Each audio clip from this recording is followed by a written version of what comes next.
ಗೆಳೆಯರೇ ನಮಸ್ಕಾರ. ಇದು ಲಂಕೇಶ್ ನೆನಪಿನ ಎರಡನೆಯ ಸರಣಿ. ಆ, ಹಿಂದೆ ನಾನು ಲಂಕೇಶರು ನನಗೆ ಹೇಗೆ ಪರಿಚಯ ಆದರೂ, ನನ್ನ ಬಗ್ಗೆ ಎಂಥ ಪ್ರೀತಿಯನ್ನು ತೋರಿಸಿದ್ರು ಅನ್ನೋಂಥದ್ದನ್ನು ಹೇಳಿದ್ದೀನಿ. ಇವತ್ತು ಲಂಕೇಶ್ ಎಷ್ಟು ಉದಾರವಾದಿಗಳಾಗಿದ್ದರು ಮತ್ತು ತಮ್ಮ ತಪ್ಪನ್ನು ತಾವೇ ತಿದ್ಕೊಳ್ತಾ ಇದ್ರು ಅನ್ನೋಂಥದ್ದನ್ನು ಹೇಳೋಕ್ಕೆ ಇಷ್ಟಪಡ್ತಾ ಇದ್ದೀನಿ. ನೋಡಿ, ಲಂಕೇಶ್ ಪತ್ರಿಕೆಯಲ್ಲಿ ಅನೇಕ ಲೇಖನಗಳು ಬರೋದು, ಅವರೂ ಬರೆಯೋರು ಮತ್ತು ತುಂಬ ಜನ ವರದಿಗಾರರು ಬರಿತಾ ಇದ್ರು. ಲಂಕೇಶ್ ಪತ್ರಿಕೆ ಅಷ್ಟು ಗಟ್ಟಿಯಾಗಿ ದೃಢವಾಗಿ ನಮ್ಮ ಈ ಪತ್ರಿಕಾ ಲೋಕದಲ್ಲಿ, ಸಾಂಸ್ಕೃತಿಕ ಲೋಕದಲ್ಲಿ ನಿಲ್ಲೋದಕ್ಕೆ ಕಾರಣ ಏನು ಅನ್ನೋಂಥದ್ದನ್ನು ನಾವು ಅರ್ಥ ಮಾಡ್ಕೋಬೇಕು.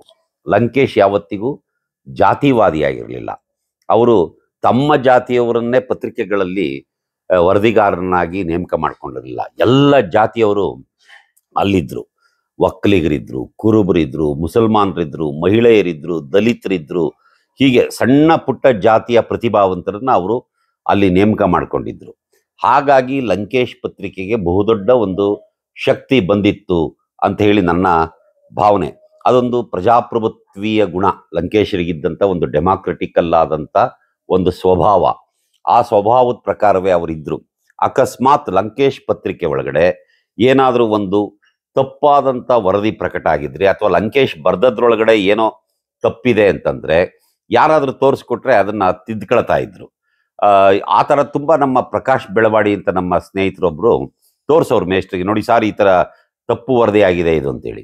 ಆಗ ಅದನ್ನು ಲಂಕೇಶ್ ಏನು ಮಾಡೋರು, ಮುಂದಿನ ಸಂಚಿಕೆಯಲ್ಲಿ ಅದನ್ನು ತಿದ್ದುಪಡಿಯನ್ನು ಹಾಕುವ ಕೆಲಸವನ್ನು ಮಾಡೋರು. ಒಂದು ಸರಿ ಏನಾಗುತ್ತೆ, ಆಗ ಕುಸುಮ ಬಾಲೆ ಪ್ರಕಟ ಆಗಿದ್ದಂಥ ಸಂದರ್ಭ, ಎಲ್ಲ ಕಡೆ ಜನ ಕುಸುಮ ಬಾಲೆಯ ಬಗ್ಗೆ ವಿಭಿನ್ನ ರೀತಿಯ ಅಭಿಪ್ರಾಯಗಳನ್ನ ಇಟ್ಕೊಂಡಿದ್ರು. ಎಷ್ಟೋ ಜನ ಕನ್ನಡದ ಲೇಖಕರೇ ಇದು ಕನ್ನಡಕ್ಕೆ ಅನುವಾದ ಆಗಬೇಕು ಅಂತ ಹೇಳೋರು, ಮತ್ತು ಕೆಲವರು ಇದನ್ನು ಓದಕ್ಕಾಗಲ್ಲ ಅಂತ ಹೇಳೋರು. ತುಂಬ ಹೇಳಿಕೆಗಳು ಬರ್ತಾ ಇದ್ದವು. ಅಂಥ ಸಂದರ್ಭದಲ್ಲಿ ಒಂದು ಸರಿ ತುಮಕೂರಿನಲ್ಲಿ ರೆವಿನ್ಯೂ ಕಂದಾಯ ಇಲಾಖೆಯ ಸಂಘಟನೆಯವರು ಒಂದು ಕುಸುಮ ಬಾಲೆ ಬಗ್ಗೆ ವಿಚಾರ ಸಂಕಿರಣವನ್ನು ಏರ್ಪಾಟ್ ಮಾಡ್ತಾರೆ. ಅದಕ್ಕೆ ಲಂಕೇಶರನ್ನು ಕರೀತಾರೆ. ಲಂಕೇಶ್ ಒಪ್ಕೊಳ್ತಾರೆ ಬರ್ತೀನಿ ಅಂತೇಳಿ. ಆದರೆ ಆ ತುಮಕೂರಿಗೆ ಆ ಕಾರ್ಯಕ್ರಮ ನಡೆಯುವ ಸಂದರ್ಭದಲ್ಲಿ ಲಂಕೇಶ್ ಹೋಗೋದಿಲ್ಲ. ಅದನ್ನು ಪತ್ರಿಕೆಯಲ್ಲಿ ಬರೀತಾರೆ, ಟೀಕೆ ಟಿಪ್ಪಣಿ ಒಳಗಡೆ ಎಲ್ಲೋ ಒಂದು ಕಡೆ ಬರೀತಾರೆ. ಏನಂತ ಬರೀತಾರೆ ಅಂತಂದರೆ, ನೋಡಿ ತುಮಕೂರಿನಲ್ಲಿ ಕುಸುಮ ಬಾಲೆಯ ಬಗ್ಗೆ ಒಂದು ವಿಚಾರ ಸಂಕಿರಣವನ್ನು ಕಂದಾಯ ಇಲಾಖೆಯವರು ಏರ್ಪಾಟ್ ಮಾಡಿದ್ರು. ಕುಸುಮ ಬಾಲೆಗೂ ಕಂದಾಯ ಇಲಾಖೆಗೂ ಏನು ಸಂಬಂಧ? ಆಮೇಲೆ ಕುಸುಮ ಬಾಲೆ ಅಷ್ಟೇನು ಒಳ್ಳೆಯ ಕೃತಿ ಅಲ್ಲ, ನಾನು ಅದನ್ನು ಓದೂ ಇಲ್ಲ ಅಂತ ಹೇಳಿ ಬರೆದಿದ್ರು.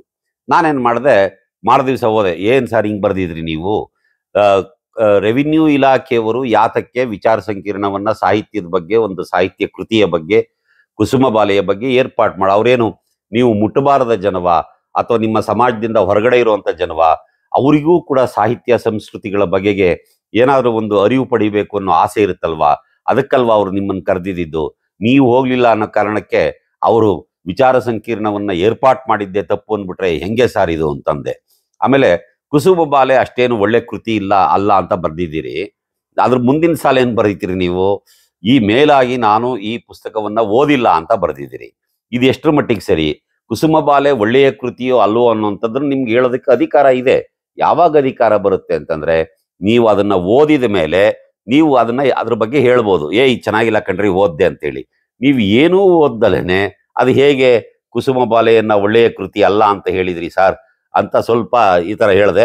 ಮೇಷ್ಟ್ರು ಏನು ಮಾಡಿದ್ರು, ಒಂದು ನಿಮಿಷ ಮೌನ ಆದರೂ, ಆಯಿತು ನೀನು ಹೋಗು ಅಂತ ನನ್ನನ್ನು ಕಳಿಸಿದ್ರು. ಮಾರನೇ ದಿವಸ ಏನು ಮಾಡಿದ್ರು, ನಾನೇನೋ ಮೇಷ್ಟ್ರಿಗೆ ಹೇಳ್ಬಿಟ್ಟು ಬಂದಲ್ಲ, ಏನಾಗುತ್ತೋ ಏನು ಕತಿ, ಮೊದಲೇ ಮನುಷ್ಯ ಸಿಟ್ಟಿನ ಮನುಷ್ಯ ಅಂತಂದರೆ ಅವರು ಸಿಟ್ಟನ್ನು ಕೈಗೆ ತಗೊಳ್ತಾ ಇರಲಿಲ್ಲ. ಅವರು ನಿಜವಾಗ್ಲೂ ತಾಳ್ಮೆಯಿಂದ ಯೋಚನೆ ಮಾಡಿ ತಮ್ಮ ತಪ್ಪನ್ನು ತಿದ್ದುಕೊಳ್ಳುವಂಥ ಒಂದು ಬಹುದೊಡ್ಡ ಕೆಲಸವನ್ನು ನನ್ನ ಮಾತಿನ ಕಾರಣದಿಂದಾಗಿ ಬಹುಶಃ ಮಾಡಿದ್ರು ಅಂತ ಅನ್ಸುತ್ತೆ. ಮಾರನೇ ದಿವಸ ದೇವನೂರು ಮಹಾದೇವ ಅವ್ರನ್ನ ಕರೆಸ್ಕೊಂಡು ಅವ್ರ ಜೊತೆಲಿ ಮಾತಾಡಿ ಅವರಿಗೆ ಕೊಡಬಹುದಾದಷ್ಟು ದೊಡ್ಡ ಮೊತ್ತದ ಸಂಭಾವನೆಯನ್ನು ಕೊಟ್ಟು ದೇವನೂರು ಮಹಾದೇವ ಅವರ ಸಮಗ್ರ ಕೃತಿಗಳನ್ನು ಅವರ ಪತ್ರಿಕೆ ಪ್ರಕಾಶನದ ಮೂಲಕ ಪ್ರಕಟ ಮಾಡಿದರು. ಅಂದರೆ ತಾನು ಮಾಡಿದ ತಪ್ಪನ್ನು ಲಂಕೇಶರು ತಿದ್ದುಕೊಂಡ್ರು, ಆ ತಪ್ಪಿಗೆ ಬೇಕಾದ ಪರಿಹಾರವನ್ನು ಕೂಡ ಅವರೇ ಕಂಡುಕೊಂಡ್ರು. ಇಷ್ಟು ಉದಾರವಾದ ದೊಡ್ಡ ಮನಸ್ಸಿನ ವ್ಯಕ್ತಿ ನಮ್ಮ ಗುರುಗಳಾದಂಥ ಲಂಕೇಶ್ ಅವರನ್ನ ನಾವು ನಿತ್ಯ ಸ್ಮರಣೆ ಮಾಡಬೇಕು. ನಮಸ್ಕಾರ.